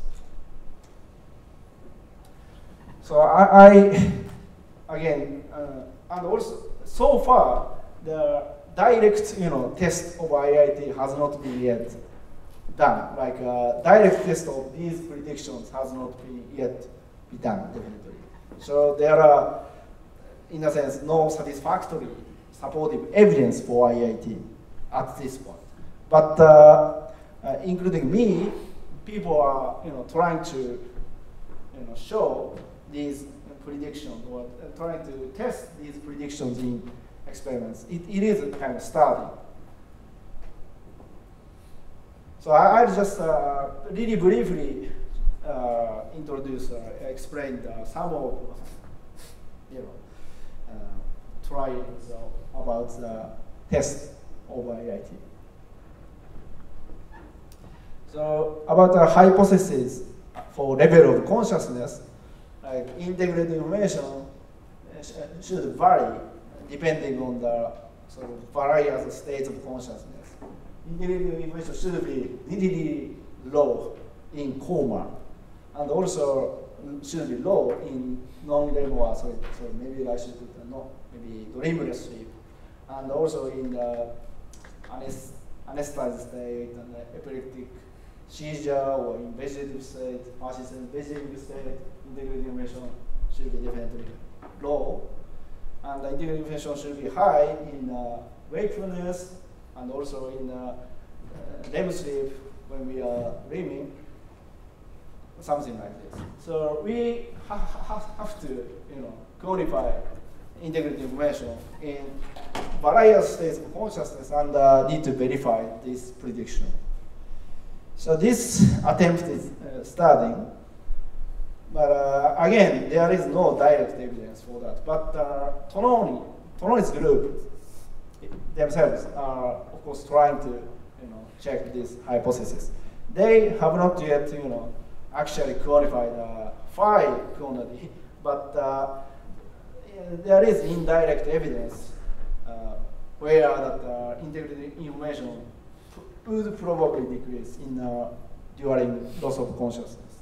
So what they did in experiments is that they, applied transmagnetic stimulus, TMS, to the brain, to the wakeful, to the brain, the wakefulness, and also the brain during sleep, and also brain during anesthesia, or in the brain, in vegetative state. Then, what they found consistently among different loss of consciousness is that TMS stimulus, the evoked response by TMS, is prolonged or lasts longer than the evoked response during loss of consciousness. So here, the evoked response by TMS spreads over the brain, and this activity lasts longer. But if you apply TMS during non-REM sleep, then this evoked response remains at the spot of stimulation. It does not spread over the brain. And then the latency is shorter as well. So this means that there is effectively breakdown of cortical connectivity during loss of consciousness. So we can guess that integrated information also probably decrease. But there is no direct evidence again. So let's skip this part. And about the hypothesis for the quality of consciousness. So what IIT hypothesizes is that informational structure. This is just an information schematic of information structure evoked by, for example, this stimulus. And this information structure corresponds to quality of consciousness. So if even if there is even if the same stimulus is presented, but the information structures are different, then the quality are also different, and the similarity between information structure corresponds to similarity between subjective experiences. That's a hypothesis, and we tried to check this hypothesis. Just on the isomorphism. Yeah. So here is just one direction to the other, right? So it's injective. So is by isomorphism you mean bijective? Bijective. But here you show only injective. Yeah, sorry, This is no meaning. This arrow actually doesn't So what do you mean here by isomorphism? Bijective or injective? There is actually no strict mathematical definition here, but in words, the similar, if this information structures are similar, then the quality of experiences are also similar. And if that, for example, you can think of another mix or another information structure here, then if this and that are more different than this and that, also this relationship needs to hold in subjective experience. So it's injective. Injective, yeah.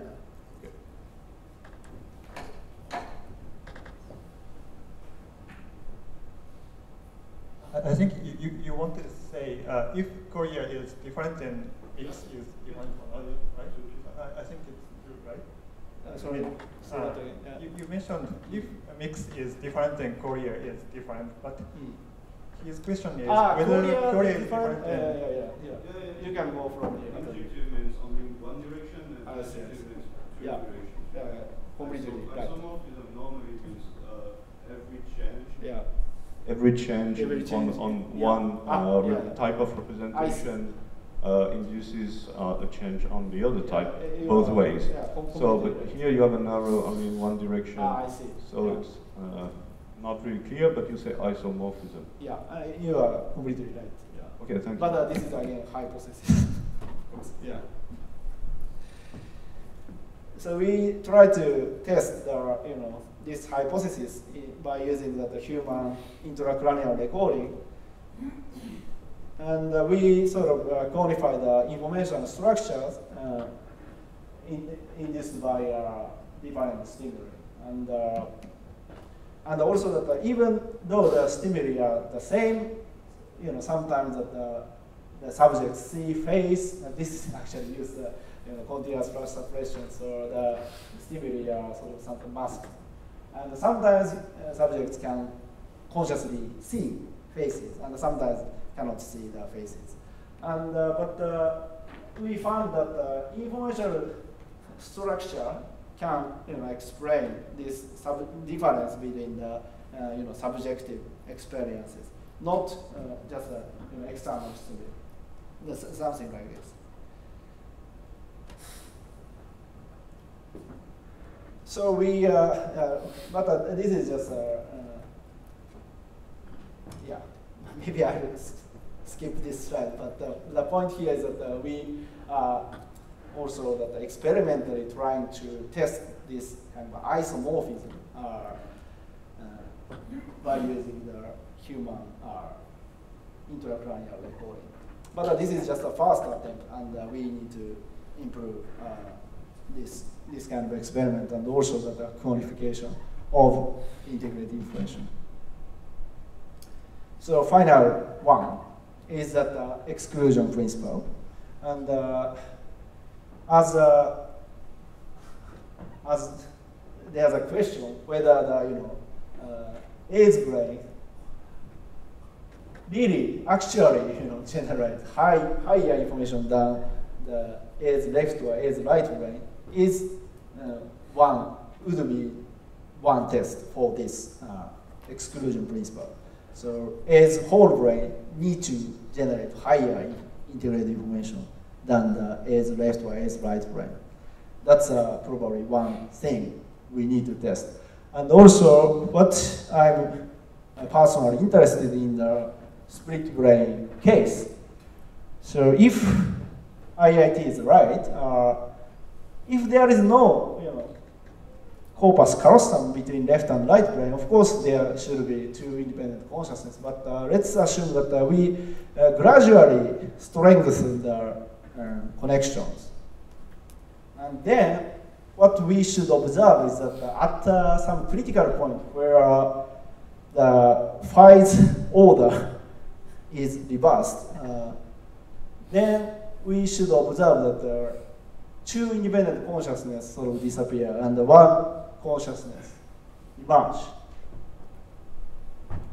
So this kind of discontinuous or phase transition would occur if the strength of corpus callosum connection is gradually cut. So the question is that whether IIT accurately predicts the critical point of this phase transition phenomenon in split brain case. So this thing probably can be tested in experiments as well. And this is just a simulation. So this is just a really toy model, and this is not, it is really far from the, of course, the actual situation, but this just gives you an idea. And we prepare that, whole brain network constitutes of the, consisting of left and right brain network. Then we, control the strengths of corpus callosum connections. And then what we found is that this is the phi in each hemisphere, and this is the phi in both hemisphere. Then if we increase the strength of connection, the phi in both hemisphere gets larger than the phi in each hemisphere at some point. This is the, here is the phase transition point predicted by IIT. So we need to do a similar thing in actual, data. So, okay. So this is the whole summary of how to build a theory of consciousness. So as I said, step 0, first we need to specify the problems to solve. And then, from phenomenology, IIT specifies the essential properties of consciousness. And then, derive the hypotheses from the essential properties and describe them by mass. So mass is really important to reduce or completely eliminate the ambiguity of the theory. So we can discuss uniquely or openly the meaning of the theory, what the theory means, based on mathematics. And then the important step is, of course, we need to test the hypotheses or predictions in neuroscientific experiments or in medical experiments or anything, or in psychophysics as well. So, based on these results, we of course need to sometimes rectify the theory, or we need to completely give up the theory. That's of course very important step. So I personally is focusing on this step.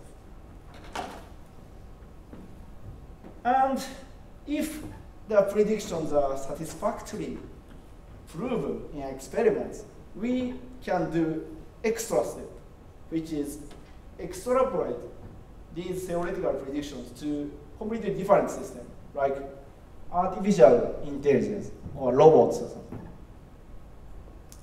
So, as I said, IIT is general theory. Because that system in IIT does not only mean brain. It can be, any kind of system.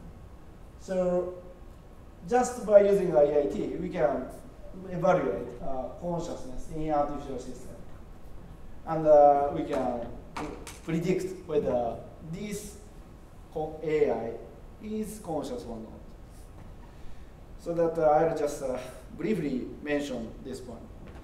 So the people are, increasingly interested in AI because the AI has developed very much recently.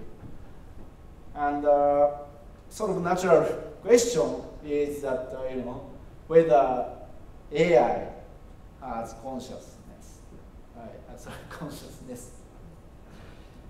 And usually, as an AI, what it can do is important. And only the function is important. For example, that whether AI can talk like humans or answer quizzes or can play Go or something like this. And the inside of AI does not matter, or how these functions are realized in the AI doesn't matter. We basically don't care much about this. But as you know, with in respect of consciousness, a function itself is not directly relevant to consciousness, according to IIT. But how the function is implemented. In other words, information structure is relevant. So we need to look at the inside. The inside is important for assessing consciousness. That's IIT's point. So, for example, that according to IIT, networks with same functionality could generate different consciousness.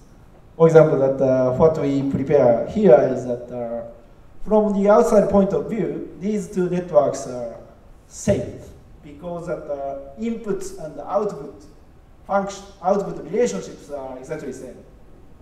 But network implementation are totally different. In the left-hand side, phi is large, but in the right-hand side, phi is 0 in the definition of IIT 3.05. So this kind of thing could happen. So the important thing here is that we need to look at the inside to assess artificial consciousness. So the famous Chinese room salt experiment can be of course discussed in this framework. Like in this salt experiment, probably many of you know, but inside the box, a human, there is a human, and there is a sort of magical book. And what this human does, what it needs to do is that to answer questions in Chinese. But this guy that doesn't know, or doesn't understand, doesn't speak Chinese, doesn't understand Chinese at all. And what this human does is that look at just sequences of characters, Chinese characters, and then look into the dictionary or the book. And this book contains the appropriate answers in Chinese. And then this guy can answer, just write down the answers in some paper, and this guy give it this paper to the outside guy, the guy outside. And then this box can sort of talk or conversate, do the conversation with a human outside. And this guy basically thinks that the box can understand what he says, and the box can understand the Chinese. But actually, inside the box, this guy doesn't understand anything. So in this case, actually, this function can be implemented, for example, by a purely feedforward network without any compositionality. So according to IIT, the box is basically unconscious in a sense. So function itself is not directly relevant to consciousness. Rather, inside of the system, informational structure of a system that realize the function is important, and it determines the quality of consciousness. That's probably the final claim from IIT.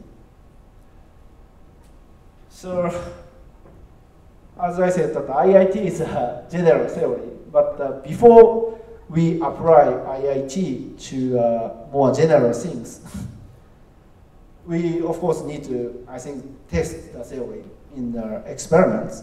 But if IIT is proven to be successful in explaining consciousness in humans or maybe other animals, then it could be possible that the consciousness in any kind of system can be objectively quantified by analyzing the information structure in a unified manner. So we probably can quantify consciousness in a newborn baby or in cats or in robots in the same framework. Okay, so let me summarize this. So this is the final slide. So I, of course, explained IIT a little bit in detail, but my main point here is that, again, not to, explain exactly IIT, but what I want you to do here is that to propose a common framework for how to build a theory of consciousness and in particular mathematical theory of consciousness. So again, that in step 0, we need to specify problem to solve. I sometimes cannot know what kind of problems that a particular theory tries to solve. So this determines the scope of the theory. And in the next step, need to specify essential properties of consciousness. This corresponds to a theory's definition of consciousness. And if you, follow each step, I think that we can clarify the differences, or we can probably come up with some experiment that can differentiate the theories, different theories of consciousness. So again, the step 3 corresponds to testable predictions of the theory, and the step 4 corresponds to some supportive evidence of the theory, and the final step is that extrapolate that theoretical results to the artificial system, which corresponds to some potential ability of the theory. So this framework will be useful for characterizing the existing theories and clarifying differences. Also, this will be helpful for improving the theories or inventing a new one as well. So I think that, as I said in the beginning, I probably need to characterize all of the other theories based on this framework as far as I can. But maybe I need some helps from specialists from other theories, I think. But this is my future homework. Yeah. Thank you. That's all. Yeah.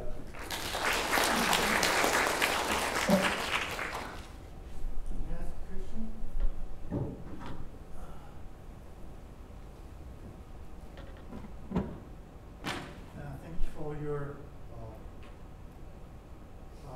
really fruitful talk. My question is about the time delay of the system and the theory. So there are different the value of time delay in the design, right? Yeah. You mean you are talking about the time delay when we compute the information? Yes. Yeah. So some connection have one delay and another connection has different delay, right? So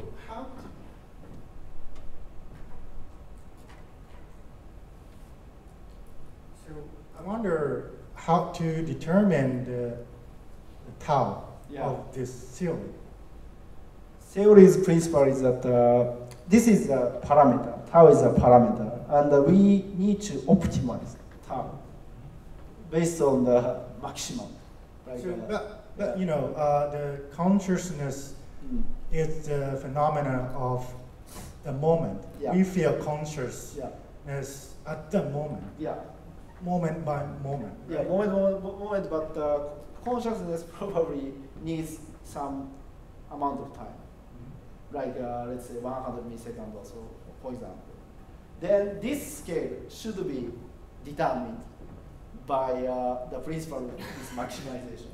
So there could be other scales, like 1 minute consciousness or 1 year consciousness. The possibility is there. But what actually happens is consciousness exists in a particular time scale. And I didn't talk about this time scale issue. I just talked about spatial optimization, like only the maximal one exists. But that's about the spatial things. But even in time, we need this maximization. And only the time scale that generates maximum pi exists as a consciousness. That's IIT's another hypothesis or claim. Yeah. One of the questions is the different time delay in the in one system, right? Yeah. So probably there is different optimal time delay, and depending on the tau, possibly we find different complex. Yeah. Right. Yeah. That's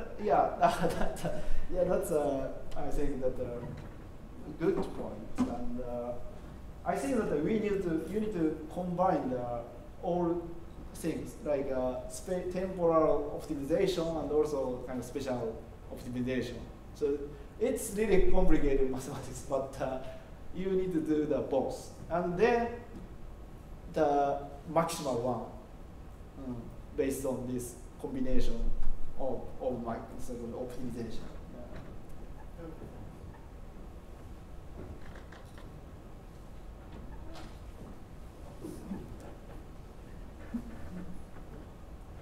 Another question. Yeah. So it seems that even if we are looking at the same system, but the phi might differ just by changing the resolution of the. Exactly. Yeah.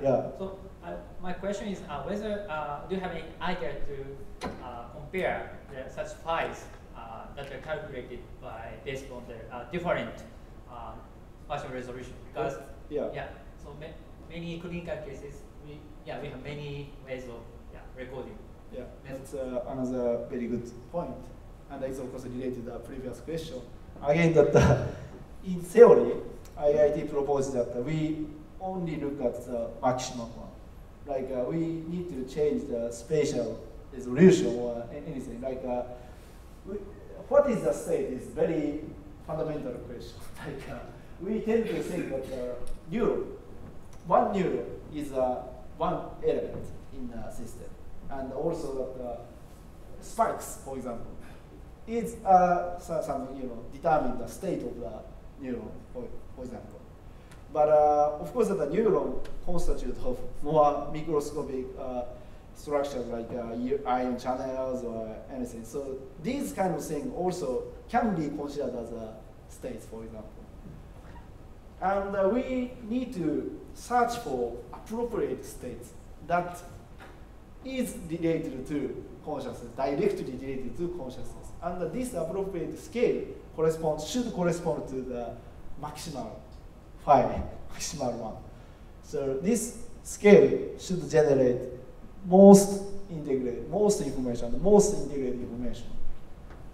That's the hypothesis as well. Thank you. Yeah. I'd like to go back to your last slide. Actually, it's about the methodology to create. So usually, what we do as scientists is, if we want to create a theory, first we look at other theories. And so here, for instance, you say specify problems to solve. But I mean, first is to know if there are any other solutions that have already been proposed to these problems, and then whatever theory you can come up, whether it's a mathematical one, whether it's consciousness related or not, you need to relate it to other theories in the field. So there are many theories of consciousness, and some of them are good, some of them are bad. But from the start, it has there is a need to compare the new theories the new theory with the others, but also after, when you test the hypothesis. So because you said you were interested in step 4, I'd like to know if you tried to see how much of your results comply with the IIT, but also with other theories. That's a very, very good point. So this is, again, my point, because that I personally actually cannot understand exactly understand what other theories try to solve, or what other theories, how the other theories characterize consciousness, or how much this theory can say about consciousness. For example, the quantity, quality, or places. And if the other theories are described in the same framework, we can fairly sort of compare, right? Compare the predictions, or and then we can come up more fruitful, experiments that can clarify the differences between the theories. And then I can say that the IITs, for example, beta or IITs, not good, or something like that, compared with other theories. So to do this, I think that we need this kind of framework, and this kind of common framework. Okay, I understand your point. The thing is, IIT came long after many others. So I think it should have been step 0 for IIT to actually create that framework where the results and interpretations that would be made in IIT could be also compared and evaluated in other theories. So what you're asking now is the reverse. That is basically IIT went in one direction and expects everyone else to follow in that direction. I think step 0, and then this is very important. It's not about specifying problems. It's really finding common grounds with all other theories. And IIT really missed that very important point. So now it would be nice to actually have some people working on that from the IIT perspective. I think that we should, I don't want to say that everyone should follow the IIT's framework or anything. I think this framework is general and not just for IIT, I believe. And we can sort of, describe the other theories in this framework as well. So I just, maybe we should sort of clarify these things, these framework explicitly. Maybe people sort of implicitly assume, some framework when the theories are constructed. But this, as far as I know, I don't know that the common framework so far, this kind of common framework so far.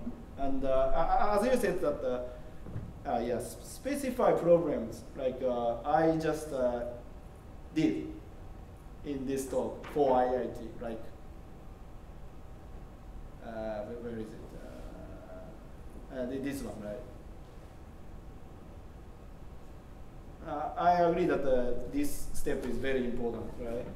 And because that sometimes that I cannot know that whether how much some particular theory can answer these questions, for example, and also how different things the different theory can answer. Like maybe other theories can answer different things, right? Actually, the main theories of consciousness address all 3 questions. So really, it's possible to do that. It's just that somehow on the way there was no feedback to this step, which was fundamental, and it has been completely overlooked.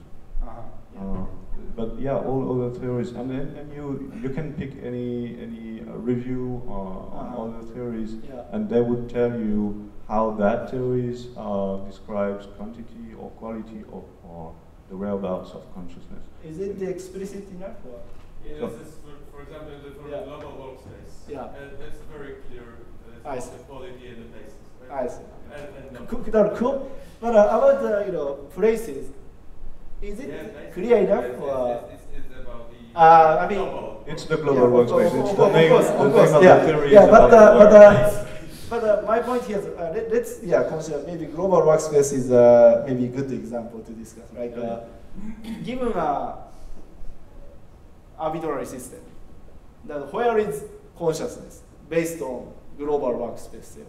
Like global workspace theory talks about brains, the places of consciousness in human brains. But you study split brain patients, so you do the same.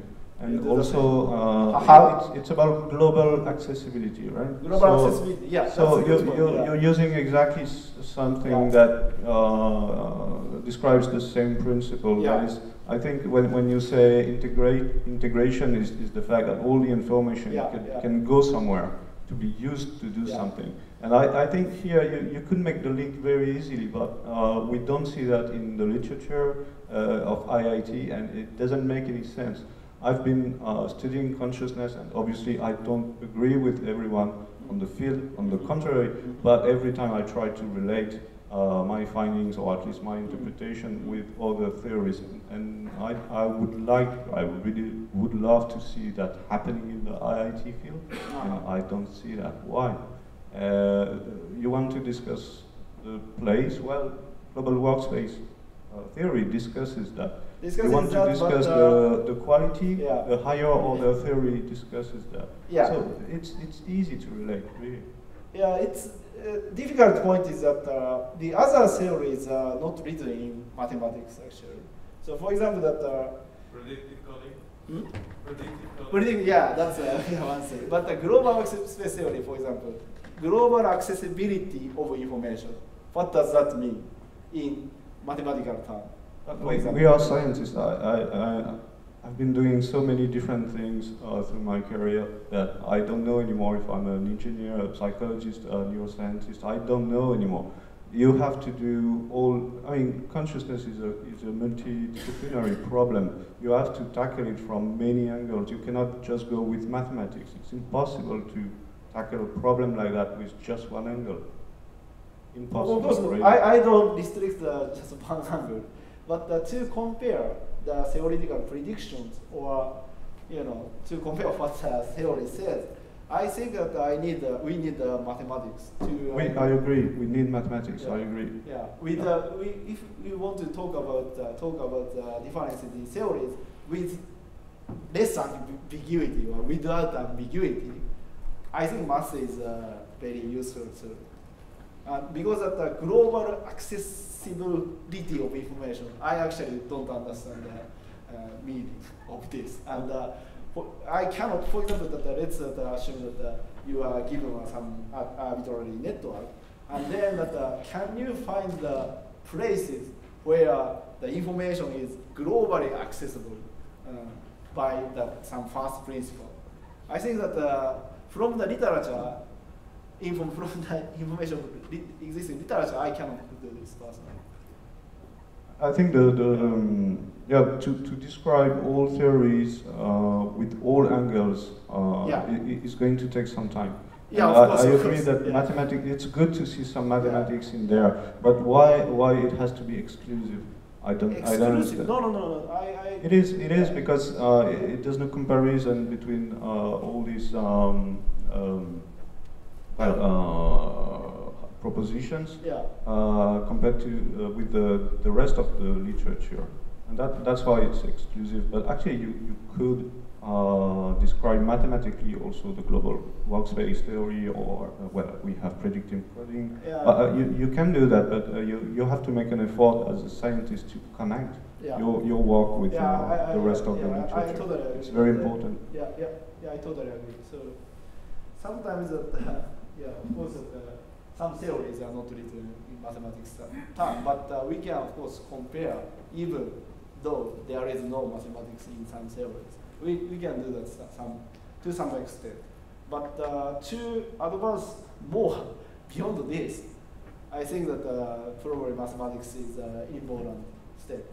But I totally agree. So I should compare, for example, the IIT's predictions based on the available information.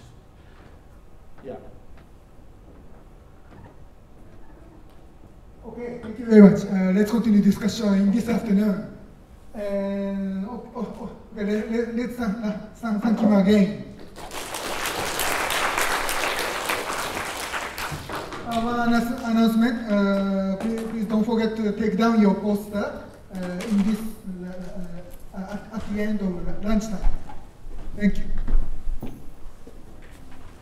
ちょっとなんかオーバーして。ありがとうございます。よかったです。